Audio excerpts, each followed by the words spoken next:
tournoi d'accession en Ligue 2, le Littoral a déjà son représentant.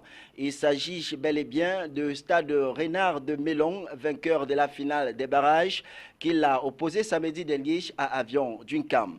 Qui sera le futur entraîneur des Lions indomptables du Cameroun? La question reste pendante alors que la Fédération camerounaise de football vient de lancer un appel à candidature pour le prochain patron de l'équipe Fagnon du Cameroun. Et puis, comme autre articulation du programme de cet après-midi, on va bien sûr parler, ça sera l'entretien à bâton rompu avec le sélectionneur, l'ex-sélectionneur de Coton Sport de Garoua, Didier Gomez d'Arosa, aujourd'hui entraîneur des CS Constantine du côté de l'Algérie.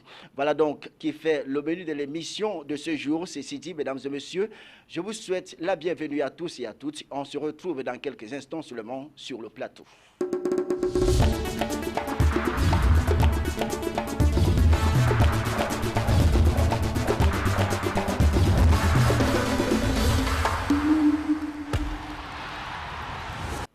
Il sera le seul à nous accompagner sur le plateau de la tanière cet après-midi. C'est Jean-Baptiste Bissek. Il est entraîneur de football. Il est titulaire d'une licence à UEFA. C'est l'invité qui va faire dans l'émission avec nous cet après-midi sur le plateau de la tanière. Jean-Baptiste Bissek, bonsoir, bon après-midi.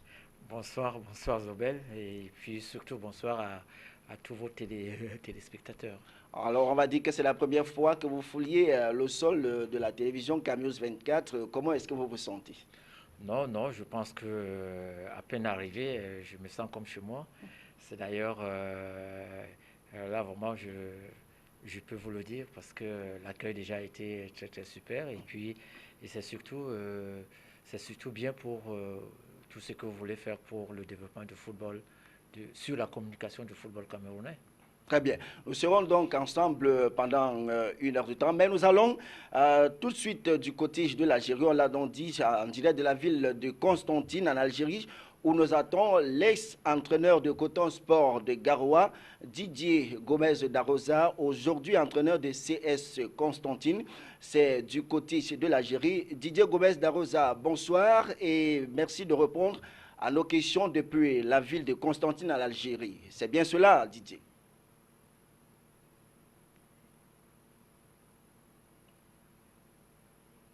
Ok, on va revenir sur cet entretien à bâton rompu avec Didier Gomez d'Arosa. Tout à l'heure, on l'a dit, hein, il est depuis l'Algérie, c'est le nouveau sélectionneur de CS Constantine. Nous allons en parler, nous allons parler de lui, nous allons parler de sa nouvelle fonction du côté de l'Algérie. Mais en attendant, on va revenir à vous, Jean-Baptiste Bissek. On va dire qu'avant, vous avez également été entraîneur adjoint de US de Bitam. Vous étiez aux côtés de François Omambique. Alors, est-ce que vous pouvez un peu nous parler de votre expérience du côté du Gabon? On va dire US de Bitam, c'est du côté du Gabon. Comment est-ce que ça s'est passé avec François Omambique et comment est-ce que vous avez apprécié votre présence du côté du Gabon? Oui, une belle expérience au niveau international parce que on était parti pour un contrat de 2 ans, donc on a passé 2 belles années là-bas à découvrir d'abord le football gabonais, l'environnement gabonais. Donc ça nous a permis d'abord de connaître beaucoup de gens, de rencontrer beaucoup de gens et surtout de découvrir un peu ce football-là aussi. Aujourd'hui, où les Gabonais aussi font du football professionnel. Très bien. Jean-Baptiste de Bissek, on revient à vous tout à l'heure. Le temps pour nous de nous rendre du côté de l'Algérie pour reprendre l'ex-entraîneur de Coton Sport de Garoua, Didier Gomez d'Arosa. Bonsoir et merci de répondre aux questions de Camuse 24 depuis la ville de Constantine en Algérie. C'est bien cela, Didier? Oui, bonsoir Apollinaire et merci de votre invitation et de celle de Michel Ateba. Très bien Didier, comme on l'a dit, merci déjà de votre disponibilité, mais on va parler, on va dire une fois de plus, merci d'avoir accepté de répondre à nos questions cet après-midi. D'abord, nous on va parler de votre club. On va dire que cela fait déjà quelques semaines que vous êtes entraîneur de CS Constantine. Quelques semaines déjà. Comment se porte cette équipe algérienne à une journée de la fin de la phase aller, Didier? Ben, ça fait 4 semaines que je suis arrivé à Constantine. Beaucoup de travail à effectuer puisque une équipe en crise, relégable, mais des joueurs qui ont envie de travailler, qui ont envie de relever la tête. Donc, pour l'instant, en termes de résultats, c'est plutôt moyen, mais dans le contenu de match, c'est vraiment très, très intéressant. Je crois qu'il faut rester optimiste, d'autant plus que le mercato arrive et que l'équipe progresse. Donc, je suis persuadé que cette équipe a les moyens de jouer sur la première partie du tableau. Alors, toujours pas de victoire depuis votre arrivée au sein de cette sélection. Qu'est-ce qui se passe? Qu'est-ce qui ne marche pas? Qu'est-ce qui ne tourne pas rond? Est-ce l'effectif ou alors le recrutement ou tout simplement une crise de victoire? Didier Gomez da Rosa. Ben, j'ai trouvé une équipe complètement désorganisée au niveau du système de jeu, au niveau des animations défensives, offensives. Je crois que c'est une équipe qui s'était un peu laissée aller sur ce début de championnat. Donc voilà, on est en train de remettre, de reconstruire, on est en train de refonder la maison. La première des choses, c'était de trouver une solidité beaucoup plus performante, hein, puisque l'équipe encaissait énormément de buts. Voilà, on en a encaissé 2 sur les 3 derniers matchs. Donc, c'est plutôt intéressant. Ensuite, il y a un problème d'efficacité. C'est pas faute de travailler devant le but, mais en tout cas, on se procure 4, 5 occasions, même à l'extérieur. Donc, c'est très intéressant. Et puis, depuis mon arrivée, il y a quand même un match charnière, un match qui nous sert de base de travail, c'est celui contre le Mouloudia d'Alger. Il faut savoir que c'est le grand choc ici entre les deux clubs historiques et c'est un match au cours duquel nous avons été dominateurs. Je crois que nous méritons un peu plus que le match nul, mais en tout cas, c'est une bonne base de travail. C'est un match qui a rassuré beaucoup de gens, notamment nos supporters. Alors Didier, on salue les efforts que vous faites jusqu'à ce niveau, mais on a quand même quelques inquiétudes quand on sait que votre club est avant-dernier, 15e sur 16 avec 13 points. Alors comment est-ce que vous entendez attaquer la phase de retour de ce championnat algérien? Déjà, il nous reste un match sur la phase aller hein, qui nous permettrait, en cas de victoire, de sortir de cette zone rouge. Je crois que tous les voyants sont ouverts, l'équipe progresse, il y a un vrai état d'esprit qui s'est reconstruit. Donc, finissons bien la phase aller, sortons de cette zone avant d'entamer une phase retour qui promet d'être difficile. Je crois ensuite qu'on a l'opportunité de recruter entre 3 et 5 joueurs à la trêve. On ne manquera pas de le faire parce que c'est une nécessité, c'est essentiel. Je crois qu'on a besoin de certains joueurs clés à certains postes. Alors, on va parler maintenant de votre passage au Cameroun. On va dire qu'avant l'Algérie, vous avez été du côté du Rwanda et vous avez également été du côté du Cameroun. Vous avez toujours été champion. Alors, est-ce que vous ne pensez pas qu'en Algérie, cette année, ça risque de ne pas être le cas? Oui, sur le championnat, c'est vrai que je suis arrivé dans une équipe qui avait déjà beaucoup trop de points de retard pour espérer jouer la tête du classement dans le championnat. Maintenant, j'aime gagner des titres. Alors, on a 2 compétitions qui sont la Coupe de l'Algérie et la Coupe CAF sur lesquelles nous sommes engagés. Donc, voilà, il faudra aller chercher un titre dans une de ces compétitions. Je crois que l'équipe va mieux. On attend le déclic, ce fameux déclic qui pourrait nous aider à viser plus haut, à être plus ambitieux. Donc, voilà, on reste très ambitieux. En tout cas, je le suis personnellement. Très bien. Et pour sortir, Didier Gomez d'Arosa, on l'a dit, vous avez également fait vos preuves du côté du Cameroun, notamment au sein de Coton Sport de Garoua. Alors, quel souvenir est-ce que vous gardez de Coton Sport de Garoua? Oh, ben, vous savez, je suis très, très reconnaissant envers le club Coton Sport de Garoua. Vraiment, j'ai une gratitude infinie envers ce club, envers ses principaux dirigeants, parce que on dit souvent que Coton Sport offre une visibilité indéniable aux joueurs. Il faut savoir que ce club offre une visibilité incroyable aussi aux entraîneurs qui le coach. Donc voilà, je suis très très reconnaissant à Coton Sport de m'avoir permis d'avoir une petite visibilité et d'intéresser certains grands clubs africains. Euh, voilà, il en a gagné 3 titres sur 4 en 2 ans. Je crois que c'est un palmarès incroyable au regard des moyens qui étaient mis à notre disposition, qui étaient largement inférieurs à ceux des années précédentes. C'était 2 belles années vraiment extraordinaires dans un club qui fait vraiment partie des plus grands clubs africains qui le méritent. Très bien, c'est donc avec ces souvenirs assez élogieux qu'avec Coton Sport de Garoua que nous allons sortir de cet entretien. Didier Gomez d'Arozan, vous disons merci de vous être prêté au jeu de questions-réponses et surtout bonne suite du côté de la CS Constantine du côté d'Algérie. Merci beaucoup. Sachez que je n'oublie pas le Cameroun et surtout, je n'oublie pas Coton Sport de Garoua qui reste à jamais ancré dans mon cœur. Merci et bonne soirée à vous, Didier Gomez d'Arosa. Jean-Baptiste Merci. Bissek, c'était donc un entretien à bâton rompu avec l'ex-sélectionneur, entraîneur de Coton Sport de Garoua qui est aujourd'hui entraîneur du CS Constantine du côté de l'Algérie. Alors peut-être un commentaire sur ces propos avant qu'on ne passe à autre chose. Ben non, mais je pense que bon, déjà d'un, il reconnaît bien. Vous avez entendu les éloges qu'il donne au club du Cameroun, donc Coton Sport de Garoua.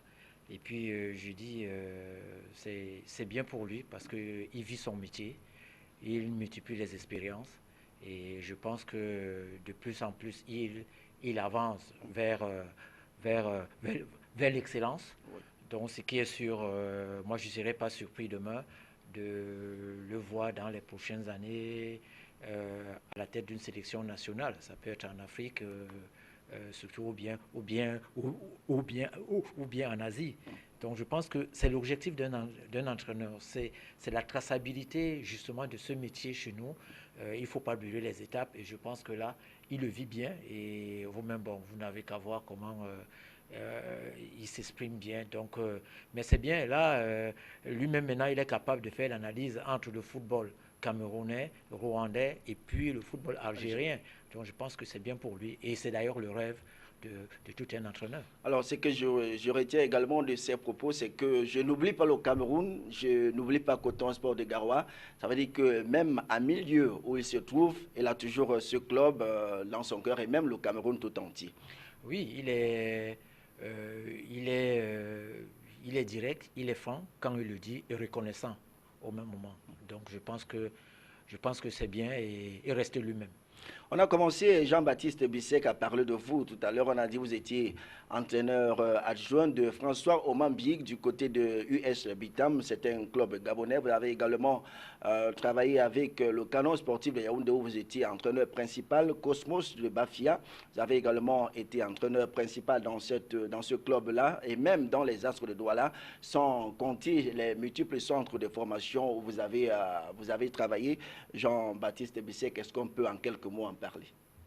Oui, moi je pense que c'est, comme je parlais tout à l'heure de mon collègue qui est parti, c'est que dans ce métier, il faut pas brûler les étapes, il faut bien prendre son temps, il faut bien aller d'étape en étape. Et je pense qu'à partir de là, on accumule les expériences et surtout, on accumule les expériences, on vit bien son métier. Et donc je pense qu'à partir de là, oui, avant de commencer d'abord avec les seniors, je sais quand même que j'ai passé beaucoup de temps aussi avec des jeunes, des poussins, des benjamins, des 13 ans, des 14, les U14, les U17, avant d'arriver maintenant. Parce que déjà, quand je suis venu au Cameroun avec Askajaf, bon, je n'avais que des jeunes. Donc après ça, bon, j'ai fait une étape avec les As de Douala où j'ai essayé d'être assistant là-bas pendant un an justement pour apprendre le football camerounais. Donc à partir de là, vous voyez déjà, ça m'a donné l'élan après de pouvoir prendre Cosmos de Bafia, Canon de Yaoundé, et puis après me retrouver au Gabon avec le coach Omambik, où je devais le seconder là-bas. Oui, c'est ça, je vous dis. C'était une belle expérience du côté. C'est une belle expérience. C'est les expériences qu'il faut vivre, il faut apprendre. Et d'ailleurs, vous savez que c'est à partir de là qu'on force, qu'on essaie de fabriquer sa façon d'être, sa façon de travailler, et puis bon, qu'on trouve son chemin.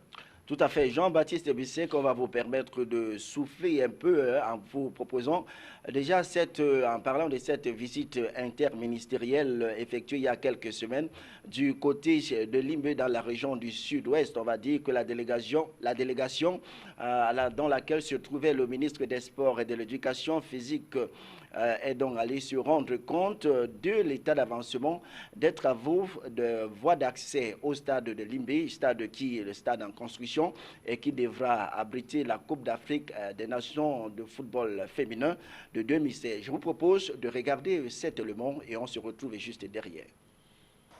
La mission interministérielle qui est arrivée à Limbi le 8 décembre dernier était conduite par le ministre des Sports et de l'Éducation physique Pierre-Ismaël Bidounkpat.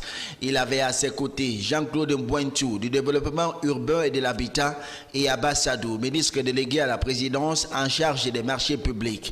En visitant le site en construction, les membres du gouvernement ont appris que l'ensemble des réalisations qui incombaient à la partie chinoise est arrivé à son terme. Reste cependant que le stade soit pourvu en eau et en électricité et que celui-ci soit couvert pour faire face aux intempéries. Le séjour de la délégation interministérielle à Limbé leur a également permis de visiter d'autres projets actuellement en cours autour du stade, notamment les voies d'accès, les parcs, des stationnements ainsi que des structures. La visite interministérielle a été clôturée par une séance de travail qui a regroupé autour des membres du gouvernement les autorités administratives de la région du Sud-Ouest et les responsables des entreprises en charge des travaux.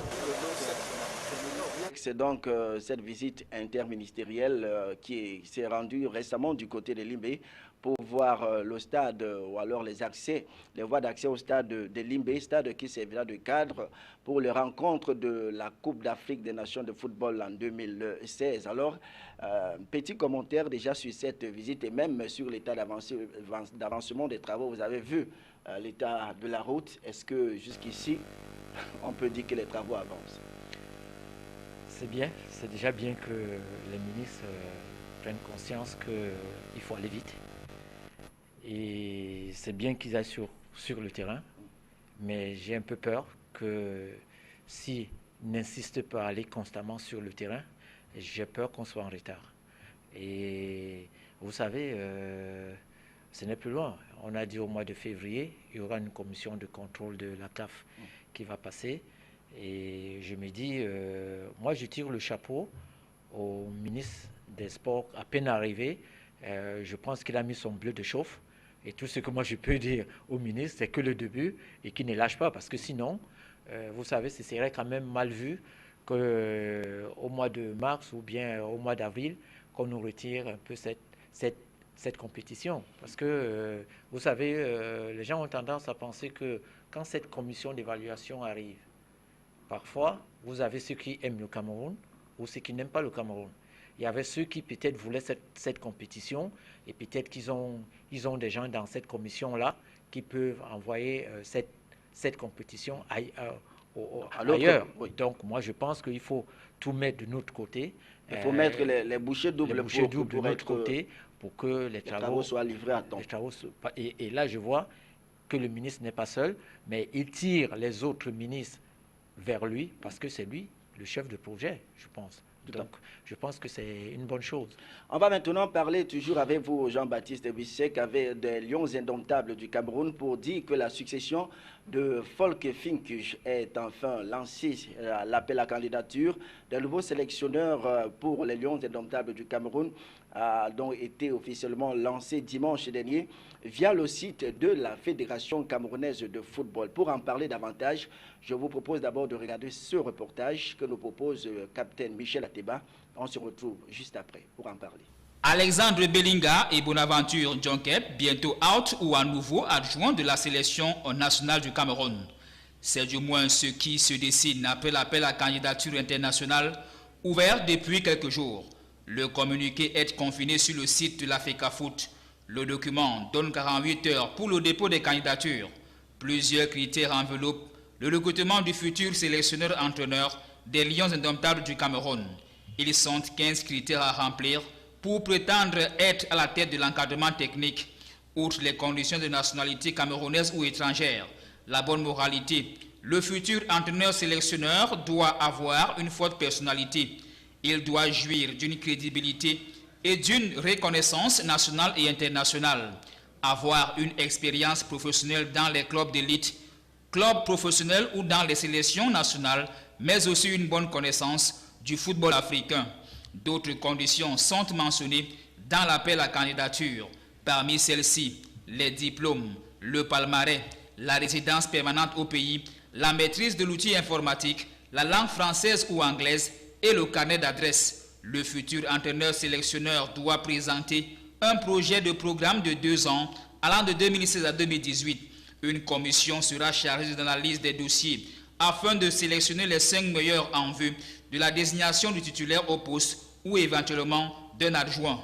Cependant, certains analystes et consultants en sport parlent d'un appel à candidature de pacotille, car la FECAFOOT aurait déjà trouvé son entraîneur. Le nom du Français Claude-Marie Leroy revient avec emphase.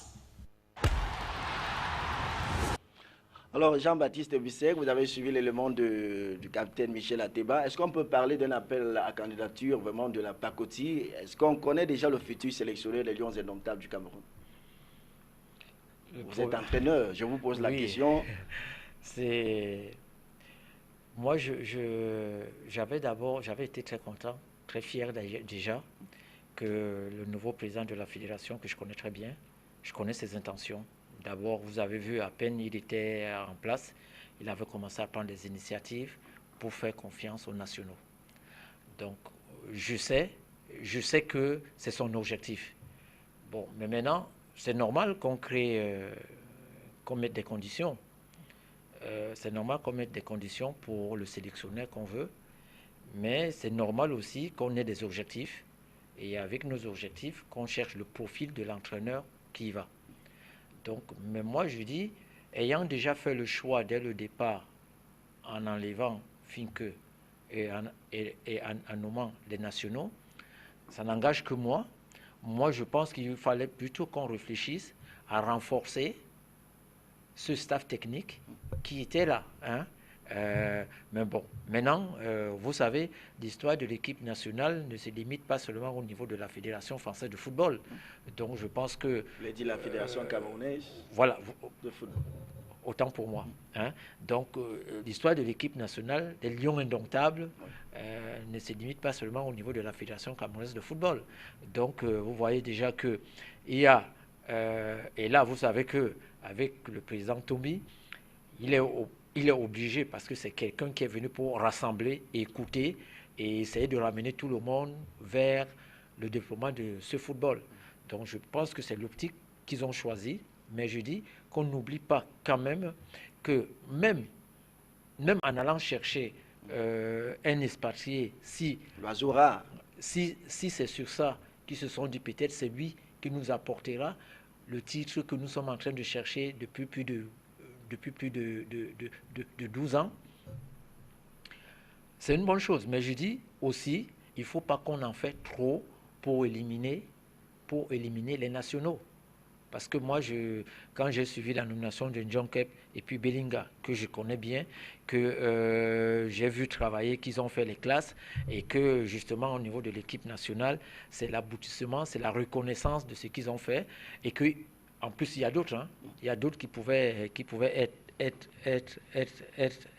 avec eux. Oui. Bon, mais moi je dis bon là, les décideurs, ils ont choisi, et je pense que on ne peut que les encourager.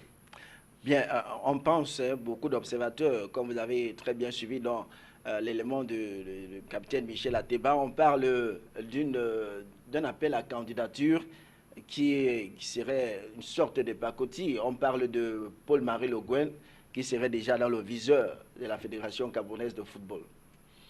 Ben, moi, je ne sais pas. Il y a d'autres qui étaient là et qui sont partis sous échec. Donc, donc ça veut dire, quand je fais mon analyse, donc ça veut dire que si c'est Paul Le Guen qu'on reprend maintenant, donc ça veut dire qu'après 3 ans,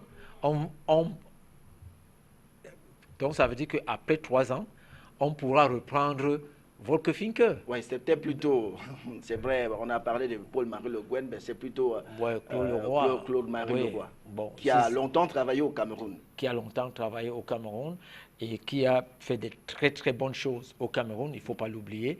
Bon, maintenant, là n'est pas le problème. Moi, mon problème, c'est de savoir, est-ce qu'on est capable aujourd'hui, avec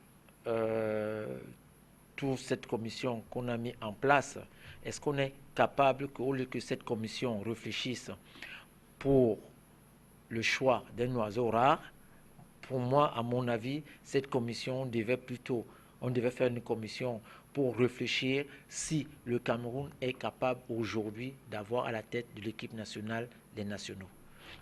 Et se fixer un cap, les objectifs, le profil, et qu'on en discute. Et là-dedans, vous savez qu'on a les organes techniques au Cameroun.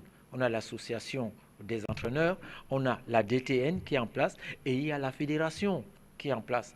Moi, je pense que je pense même que ça peut être le chemin que le président de la fédération veut suivre. Et moi, je ne perds pas patience, et je pense que c'est sur cette voie-là qu'il ira plus tard. Très bien, on ne perd donc rien à attendre le futur entraîneur sélectionneur des Lions Indomptables du Cameroun. Il faut dire que les dépôts de candidature étaient prévus, les dépôts de candidature étaient prévus jusqu'à ce mardi 15 décembre 2015. Plus tard, à 18h, donc peut-être d'ici la fin de cette émission, Jean-Baptiste Bissek, si vous espériez déposer votre candidature, ça ne sera plus le moment, il se fera déjà un peu tard. On ne peut donc rien attendre, mesdames et messieurs. On va parler de toute autre chose. Il s'agit bien sûr du tournoi d'accession en Ligue 2, dont le coup d'envoi a été donné depuis samedi dernier, sans le littoral qui attendait toujours son représentant. Aujourd'hui, ce représentant est connu. Il s'agit bien sûr de Stade Renard de Melon, qui va donc représenter la région du littoral après sa brillante victoire à finale des barrages face à Avion Duncan. Mais nous nous sommes intéressés sur l'organisation du tournoi, et pour en savoir plus, nous vous proposons une fois de plus cet élément de Michel Ateba. Comme l'année dernière, le tournoi de montée en Ligue 2, la deuxième division nationale, va encore se jouer cette année dans plusieurs villes. Les différents lieux ont été répertoriés par l'équipe de la Fédération camerounaise de football en charge d'organiser ce mini championnat. Il y a le terrain de Bertois, il y a le terrain de Ngaoundéré, il y a le terrain de Konolinga à cause des travaux qu'il y a au niveau de Yaoundé, il y a le terrain de, je crois, au niveau de Douala, il y a le terrain de Douala, et je crois qu'il y a le Bafan qui a été retenu. On a privilégié les terrains médians, de telle manière que tout le monde ait à parcourir presque la même distance pour se retrouver au lieu de rencontre. Le choix de ces aires de jeu, selon la commission des compétitions nationales, n'est pas un fait du hasard. L'idée a été non seulement bien mûrie, mais aussi bien menée. C'est une formule qui a été adoptée il y a quelques années, qui diffère de la formule Interpol, qui était consacrée deux villes de deux régions différentes. La nouvelle formule, selon le comité d'organisation, permet d'élaguer certains problèmes et maux qui entachaient le dit tournoi. Comme les autres années, il y a certaines choses qui vont revenir, c'est-à-dire qu'il y a des superviseurs qui seraient en général les membres de cette commission, qui seraient eux-mêmes à superviser les rencontres un peu partout. D'autre part, il y a des inspecteurs d'arbitre qui vont être désignés. Au-delà des inspecteurs d'arbitre, il y a des commissaires de match. Et il y a en plus que le secrétaire général qui organise la compétition prend elle-même les dispositions pour que certaines choses, qu'on ne vive pas certaines choses. Donc je crois que il va mener l'esprit de la nouvelle fédération. Vous savez, M. Tombi est arrivé au pouvoir.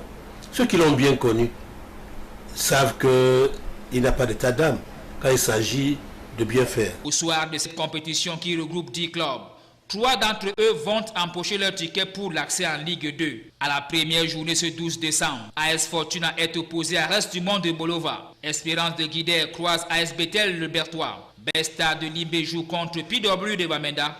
Et Olympique de Ngaoundéré affronte Santos de Koza de l'extrême nord. Voilà, vivement donc, Stade Renard de Melon obtienne son ticket qualificatif pour la montée en Ligue 2. Jean-Baptiste Bissek, on ne va pas commenter sur cet élément. On va passer à toute autre chose. À présent, c'est la Coupe africaine interclub avec, pour parler du tour préliminaire de ces Coupes africaines interclub avec les représentants camerounais qui connaissent déjà leur adversaire. Ils ont été dévoilés le 11 décembre 2015 dernier à Dakar au Sénégal. C'était à l'issue des tirages au sort effectués à Mage de la Coupe d'Afrique des Nations de moins de 23 ans qui abrite dans le pays de El Hadj Diouf depuis le 28 novembre 2015. Et puis, pour ce qui est des adversaires des représentants camerounais en Ligue des Champions, rappelons que l'Union sportive de Douala, vice-champion du Cameroun en titre, sera opposée au club libérien de Nimba United. Seul Coton Sport de Garoua en Ligue des Champions sera exempt du tour préliminaire. Pour ce qui est de la Coupe de la CAF, New Star de Douala qui attend toujours son adversaire qui pourra donc être un représentant du Tchad. L'Union des mouvements sportifs de Loum jouera contre Deportivo de Mongomo. C'est donc un club équato-guinéen. Rappelons que pour ce qui est des rencontres de la CAF, la phase allée est donc prévue pour les 12, 13 et 14 février 2016. Jean-Baptiste Bissek, voilà donc les représentants camerounais à ces différentes compétitions africaines. Nous avons Coton Sport de Garoua qui sera exempt de tour préliminaire. Nous avons l'Union des mouvements, on va dire l'Union sportive de Douala, qui est donc qui jouera pour ce tour préliminaire contre Nimba United. C'est un club algérien. On se pose la question, quelles sont les chances des clubs camerounais à cette compétition? Oui, je pense qu'actuellement, si vous regardez bien, la majorité des autres nations qui jouent ces compétitions-là, beaucoup ont repris un peu leur championnat. Et vous voyez qu'aujourd'hui, au Cameroun, il y a certains clubs qui n'ont même pas encore repris les entraînements, ils sont encore au niveau du recrutement. Donc, moi, tout simplement, je peux juste donner le conseil à ces présidents des clubs. S'ils sont ambitieux et s'ils ont des projets, j'ai peur qu'il soit déjà tard pour mieux préparer leur équipe. Parce que quand on arrive à cette compétition, à ce niveau de la compétition, il n'y a plus le hasard, c'est le haut niveau. Et si vous n'êtes pas prêt le jour J, vous passez à côté. Et c'est comme ça cette compétition. Je le dis parce que je l'ai vécu. Je l'ai vécu avec Union sportive de Tam en Ligue des Champions. Il faut être prêt. Parce que vous voyez déjà que ce ne reste qu'au niveau du Gabon, ils sont déjà à la 4e journée. Donc, demain mercredi, ils vont jouer la 5e journée. Donc, vous voyez déjà. Donc, et là, on annonce les premiers matchs vers le mois de février. Et vous savez qu'avant d'abord le début du championnat, ils ont eu à faire un tournoi international au niveau de la Guinée équatoriale où il y avait les joueurs africains du Gabon et les joueurs africains de la Guinée équatoriale. Voilà quelque chose qui les a permis aussi de faire les échanges et ils le font tout le temps. Moi, j'aimerais que les présidents qui donnent d'ailleurs énormément, mais il faut qu'ils soient un peu, moi je pense que il faut qu'ils soient un peu plus innovatrices encore et qu'ils essayent. Il ne faut pas qu'ils aient peur. Moi, je pense qu'ils ont peur d'essayer, ils ont peur d'aller plus loin et qu'ils ne restent pas toujours cantonnés sur la subvention de l'État. Hein. L'innovation pour vous, c'est quoi, par exemple? Moi, l'innovation pour moi, déjà, ces clubs devaient déjà être en train de rôder leur effectif actuellement, en attendant que, même si le championnat commence. Bref, par exemple, pourquoi pas pendant cette période que Union, New Star, Coton et trois équipes de Yaoundé soient en train de faire un tournoi, disons un play-off, pourquoi pas, Hein. Je vous dis tout dernièrement à la sous-région, en début de mois de novembre, oui. Il y a ces clubs-là, US Bitam, Akanda Sport, FC Mounana, Deportivo de Mongomo et Bébéine. Vous voyez, ils se sont retrouvés à Bébéine pour un tournoi. Je pense que ça se prépare. Donc, moi, je dis, il est temps, et je pense que ces présidents des clubs, ils sont conscients, mais je dis tout simplement, ça se prépare, et il faut qu'ils aillent un peu plus vite et être vraiment vigilants. Alors, la faute donc à qui? Au président de club ou à la Ligue de football professionnel du Cameroun qui organise ces championnats? Quand on sait que le tour préliminaire pour ce qui est de la Ligue des champions, la phase allée aura lieu les 13, le 12, 13 et 14 février 2016. Et le coup d'envoi du championnat camerounais sera donné ici le 9 janvier 2016. Alors, la faute à qui? Au président de club ou alors aux organisateurs? C'est d'abord à l'organisation. L'organisation de ces compétitions-là.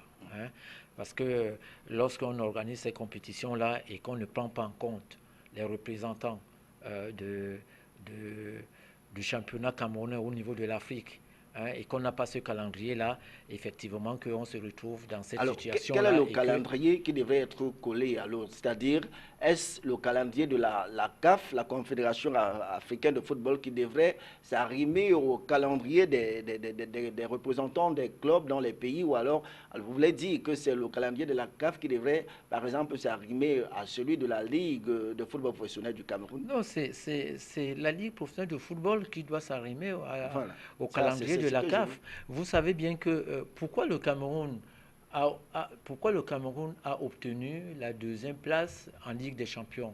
Tout simplement parce que le niveau du football camerounais, à un moment, Coton l'a mené plus haut et que ça a été bien organisé et qu'on a gagné, on est parti plus loin dans cette compétition-là.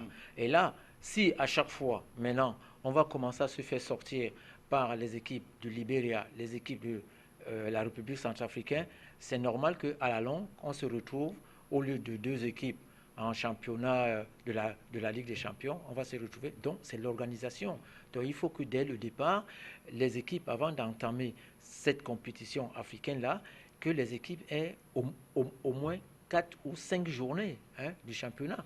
Mais il y a aussi la question de, je ne sais pas, vous avez été du côté de l'union de US Bitam, je ne sais pas à quelle période le championnat finit, mais il y a également la fin du championnat qui est parfois tardive ici au Cameroun. Est-ce qu'avec ça, on peut penser que, parce que pour ce qui est de la CAF, le calendrier est arrêté d'avance, mais maintenant, si le championnat ne finit pas vite au Cameroun, comment est-ce qu'on peut faire pour que les dates soient un peu... les dates arrangent tout le monde? Le problème, c'est que la compétition de la CAF, avant de jouer la finale qui s'est jouée tout dernièrement, oui, on connaissait déjà les finale de la Coupe du Cameroun, vous voulez dire? Oui, la finale du Cameroun. On connaissait déjà les dates de la CAF. Ce qu'on attendait, c'est le tirage au sort. Mais les dates de la prochaine compétition, on la connaît. Donc la Ligue la connaît, la Ligue professionnelle de football.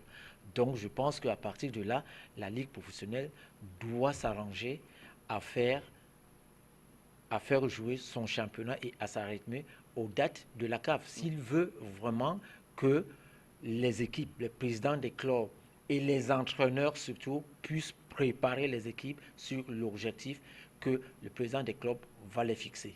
Donc moi je pense que c'est là où je dis il y a encore du travail à faire, et c'est là où je vous disais tout à l'heure que il n'y a plus le hasard à ce niveau-là. Il n'y a plus le hasard. Il faut du travail, il faut un projet de jeu au niveau sur le plan technique. Il faut des objectifs fixés par l'administration et il faut une bonne organisation. Donc je pense que si on est prêt à ça, si les équipes, si tout ça est mis en place, je pense qu'on peut rattraper notre retard. Alors, mais on a souvent, sauf que ce n'est pas pour la première fois que cette histoire de calendrier arrive. On a souvent eu des clubs camerounais, parfois, je prends le cas de Coton, qui a eu parfois 5-4 matchs de retard pour ce qui est du championnat camerounais et par de la Ligue 1 de football au Cameroun parce qu'il fallait prendre part aux compétitions organisées par la Confédération africaine de football, la CAF, la Ligue des champions et tout. Et pour cela, on retrouve parfois Coton Sport de Garva avec 3, 4, 5, 6 matchs de retard. Parfois, gérer les deux compétitions, est-ce que c'est chose aisée? C'était comme ça avant. Oui. Je pense qu'aujourd'hui, il y a une progression dans l'organisation. Hein, mais j'ai dit qu'il faut qu'on aille un peu plus loin. Hein. Et oui, c'est-à-dire, c'était bien pour Coton sur le plan continental. Mais plus avantageux au niveau du Cameroun parce que lui, il restait avec 6 matchs, 7 matchs pendant que les autres jouaient. Et quand il arrivait bien en jambes, bien compétitif, de telle sorte qu'il arrivait tout simplement avec une bonne organisation. Ça, il faut le dire parce que Coton, quand même, c'est l'une des équipes bien organisées. Je pense que Daroussa l'a bien signifié tout à l'heure. Donc, je pense que c'est ça aussi qui fait la force de l'équipe qui veut aller loin. Quand je parle d'un projet, c'est ça. Et dans ce projet-là, ben, on essaie de tout faire pour avoir sur le plan technique, sur le plan d'organisation, pour pouvoir aller plus loin. En tenant compte justement que chez nous, le championnat n'est pas bien organisé, mais je tire quand même le chapeau pour cette saison, parce que normalement, le championnat est allé jusqu'à son terme. Les matchs se sont enchaînés, mais vous voyez encore que entre la fin du championnat et le début du championnat, ben, il ne faut pas qu'on attende 2 mois. Il ne faut pas qu'on attende 2 mois. Vous voyez d'ailleurs... On parlait, par exemple, du championnat algérien. On parle, là-bas, on est déjà presque vers la fin de la phase aller. On a une journée de la fin de la phase aller, alors qu'au Cameroun, on n'a même pas encore commencé. Imaginez donc que US Loom ou Union passe le second tour, alors qu'il n'aura même pas encore joué peut-être 2 matchs, et aller rencontrer l'équipe algérienne qui a des joueurs qui ont déjà 15 matchs ou 20 matchs dans les jambes. Je vous dis, il y a un très grand changement. C'est pour ça que je vous disais, ça se prépare, il n'y a pas le hasard. Alors, mais est-ce que l'expérience ne veut pas également primer dans ce genre de compétition? On connaît quand même les rodéos, alors ceux qui sont habitués de la compétition. Je pense ici à l'Union sportive de Douala et même à Coton Sport de Garoua. Est-ce que qui sont habitués de cette compétition, est-ce que leur expérience ne pourrait pas jouer en leur faveur? Vous savez, on a l'expérience, le haut niveau, l'expérience compte, mais le travail, c'est le plus important. L'expérience peut jouer en un clic à un génie, et l'expérience, parce que ça va être 1 et 2, avec leur expérience, qui pourront faire la différence. Mais si le travail de l'ensemble, n'oublions pas que c'est un football collectif, c'est un jeu collectif. Si l'ensemble n'est pas bien préparé, je vous dis, c'est quand même, ça va être très très difficile. Oui, c'est vrai que l'expérience joue énormément, mais quel est le pourcentage de l'expérience dans une compétition comme celle-là que des gens vont dire aujourd'hui, on ne va pas travailler parce qu'on a les joueurs d'expérience. Si on ne regarde que ça. Bon, maintenant, si on se met de l'autre côté, comme par exemple Union aujourd'hui, qui a mis une nouvelle politique en place, politique jeune, et ces jeunes qui vont découvrir cette compétition-là. Union de Douala qui pourrait d'ailleurs jouer le match d'ouverture de la Ligue de football professionnel en Ligue 1 le 9 janvier prochain, voilà. Et pourra être en compétition dès le 12, 13 ou le 14 février. Voilà, c'est pour ça que moi je suis un peu étonné que le président de l'Union, que je connais très bien, qui est très ambitieux, qui connaît bien ces compétitions-là. C'est pour ça, bon, je ne sais pas pourquoi ils n'ont pas pensé, parce qu'en sachant quand même, parce que lui-même, il a mis, et c'est bien ce qu'il est en train de faire, donner la chance aux jeunes, donner la chance aux entraîneurs nationaux, parce que lui, il veut consommer camerounais, oui, mais maintenant, il faut qu'il se donne plus de moyens encore pour donner plus de chance à ces jeunes-là. Parce que moi, je vous dis, c'est une autre compétition. Parce qu'aujourd'hui, quand vous allez rencontrer la Deportivo de Mongomo, vous allez trouver que là-dedans, il y a les internationaux burkinabés, du Togo, hein, qui quitte de là pour aller en sélection nationale, qui joue même les éliminatoires. Vous aviez les équipes du Gabon qui ont, là j'ai vu tout dernièrement, le Niger qui est venu jouer ici. Le gardien du Niger, il joue au Gabon. Le 17, il joue au Gabon. Le 6, il jouait à Bitam. Ils avaient au moins 7 joueurs. Vous comprenez déjà qu'à ce niveau-là, quand vous allez rencontrer ces équipes-là, c'est vraiment le haut niveau. Donc, si aujourd'hui Union qui a opté pour la jeunesse, ce qui est bien, c'est d'ailleurs mon dada, parce que j'aime quand on fait confiance aux jeunes. Mais maintenant, il faut leur donner plus de moyens. Je sais que là-dedans, il y a certaines, avec Diallo, qui ont fait certains tournois internationaux. C'est bien, mais là, c'est autre chose. C'est une compétition où vraiment, non seulement l'expérience y compte, la multiplication de la compétition, être compétitif. Vous comprenez? Donc, ces jeunes-là vont découvrir. Moi, je ne suis pas surpris, mais je l'ai dit seulement, Inch'Allah. Ouais, est-ce qu'on peut donc, ce problème organisationnel, est-ce qu'on peut dire aujourd'hui que c'est ça qui serait également la cause des mauvais résultats enregistrés par les représentants camerounais à cette compétition? Ça fait très longtemps que le Cameroun, en dehors de Coton Sport de Garoua, qui va un peu plus loin dans cette compétition, il n'y a plus aucun club camerounais qui en fait mieux. C'est toujours ce problème organisationnel, Jean-Baptiste Bissek? Oui, vous savez, bon, Coton essaye de compenser. Oui. Coton essaie de compenser parce qu'on dit Coton va chercher un Européen, parce que l'Européen, peut-être quand il arrive, et peut-être les nôtres aussi le font, mais est-ce qu'on les fait confiance, on ne les fait pas confiance, on va donc aller donc savoir, c'est qu'on amène quelqu'un à la tête d'encadrement technique qui a un projet. Quand on parle d'un projet, donc c'est quelqu'un qui a les ouvertures, c'est quelqu'un qui sait comment il va préparer, aider le président, l'administration à mener l'équipe plus haut, et que plus tard, l'équipe soit capable de s'autofinancer. On parle de là comment? Vous savez qu'à chaque fois qu'un joueur arrive, par exemple, chez Coton, il faut savoir que Coton, chaque année, ou tous les 2 ans, il faut au moins qu'il y ait 2 ou 3 joueurs qui partent. Vous comprenez? Donc là aussi, quand vous avez un entraîneur à la tête de ces équipes-là qui a l'ouverture, parce que quand vous voyez dans l'Union, je ne prends que l'exemple de l'Union, vous voyez Diallo, Siwe qui est là, je prends son exemple. Vous voyez des joueurs qui sont partis en Espagne. Ils sont quittés entre ses mains pour l'Espagne.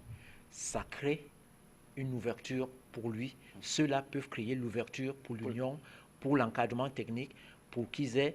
Vous comprenez? Et ça, on est capable d'aider le club. Donc, je dis, on peut compenser, le club même peut compenser ce manque d'organisation. C'est pour ça que je vous disais tout à l'heure, si par exemple, ils étaient plus éveillés, par exemple, le tournoi qui se passait là, ils prenaient contact et une équipe du Cameroun allait participer à ce tournoi. C'est-à-dire donc, ils devaient commencer à se préparer déjà, en ayant déjà en tête ce tournoi-là qui va se jouer en Guinée équatoriale. Ils commencent ces entraînements avant. Donc, il ne faut pas attendre. Parce que là, maintenant, vous ne jouez pas uniquement pour le championnat qui commence. Très bien.